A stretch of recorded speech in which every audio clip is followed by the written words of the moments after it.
working as a photojournalist for 35 years, and I've covered a lot of different things. For the past 5 years or so, I've been working on the global food supply, but I photograph things from all the world's deserts to photograph science, alcoholism, remote cultures. I did a lot of expeditions.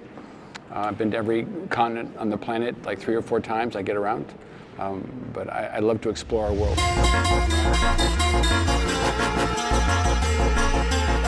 It started for me as an assignment for National Geographic for the magazine, looking at how we're going to meet the future food demands of humanity.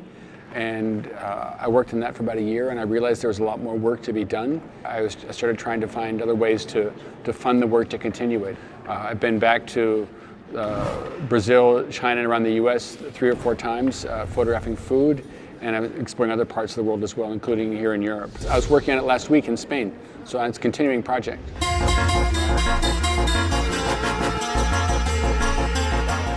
I find large-scale food production to be the most fascinating, and the most interesting for me so far has been in the United States and Brazil and China, but you find it all over the world.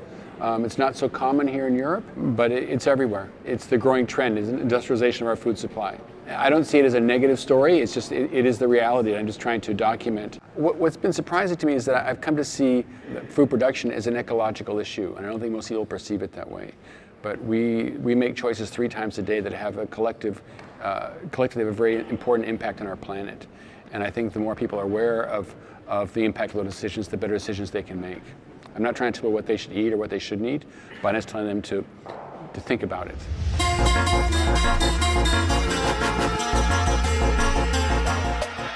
Well, I've worked from the air for many years, and I've used different things, and I use a motorized paraglider for a lot of my work.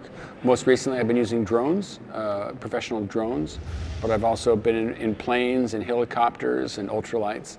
I really like the aerial perspective because it gives me an idea of the scale of an operation, and if I fly low enough I can get scale with the human context, and I find that's really wonderful for storytelling.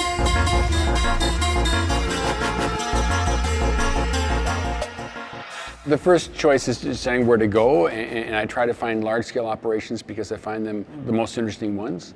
But there are also issues about access and seasonality, and I'm trying to cover the whole world, so it's a little bit overwhelming sometimes, trying to figure out where to go. In Kansas to photograph the wheat harvest, and while I was there, I decided to take some aerial photographs of some large-scale cattle feeding operations. And I was arrested my first week in the field for taking aerial photographs over a cattle feed lot. When I was arrested, the deputy put me in handcuffs in the car and took my car and all my equipment, and I asked him what this was all about, and he said it was about food security.